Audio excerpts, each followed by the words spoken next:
Thanks again for joining us. This is Jeff Weekly. I'm the editor of Florida Sportsman Magazine. We're here with our ICAST new gear guide. And today we're talking to Clent Davis. Clent is a veteran bass pro on the Elite Series and FLW tours, and he's talking to us from Montevallo, Alabama. Clent's going to introduce a couple of freshwater offerings from Yo-Zuri. Clent, what's the first lure we're going to look at today? Yeah, the first thing is the Yo-Zuri, the 3DB pencil popper, man. The whole pro staff, we work tirelessly on all of these baits, as well as Japan, and I think we made an awesome product here. This is a 1 ounce bait. We did it in, I don't have it on paper, I think 8 colors. You can launch this thing out there and really reach out to school and bass or striper, anything like that. But we've done an awesome job with the pencil popper. Now, a pencil popper, you can work it a couple different ways, right? You can make it spit, you can make it walk. What are your thoughts on retrieves? Yeah, you can. A little sneaky when it sounds crazy is I'll actually, if I get school and fish, I'll actually just fire this thing out there to them and reel it back, and it does a real tight cadence back to the boat. That's a beginner's easy way of actually working this thing. Got it. Any recommendations as far as a kind of rod and reel setup or line? You think it's important? You want to use light tackle or heavier gear? I throw this bait right here on 50-pound Yo-Zuri Super Braid.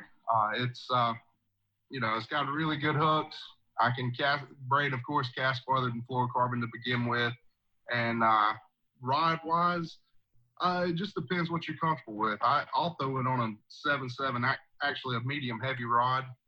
Some people like 7 foots, but anything with a little bit of a bend, since you're getting, braid, which really has no stretch whatsoever. So anything with just a little bit of bend, so you're just not ripping the hooks out of their mouth, works great.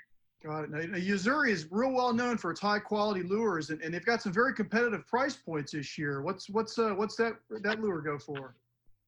Yeah, $9.99. That's like Japanese, $9.99. Another cool thing on these baits is the internal. So this is a prism finish, but the crazy thing is the paint is actually to the inside of this bait.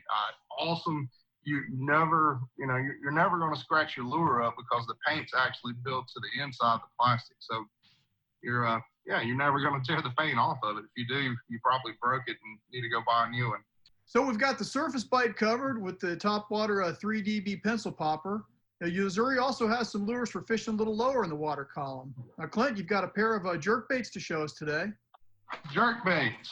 Jerkbaits. The 110, we've got the regular 110, which is going to dive 3 to 5 foot, and then the 110 deep, which is going to dive, depending on the size of your fishing line, you're going to get this thing 8 to 12 foot deep. Again, it's something else that the pro staff has worked tirelessly on. I think a man, and I know a lot of guys that do it on the professional level, they take a jerkbait and 365 days a year make a living with it. To me, there's not a better fish catching lure in bass fishing than a jerkbait. And I think the whole pro staff, man, we've busted our tail with Japan. I think we got the best colors out there, the best action. It's they're just, we've been overly impressed. That we've taken a few years to get these things right. It's nothing that was just spit out over a couple of months, and a lot of input back and forth with us in Japan, and I'm real excited about it. I've already made some money with it. I mean, I've had the prototypes for a while now. And well, great. It's a good array of lures. Thanks for catching up with us today, Clent. It was good to talk to you.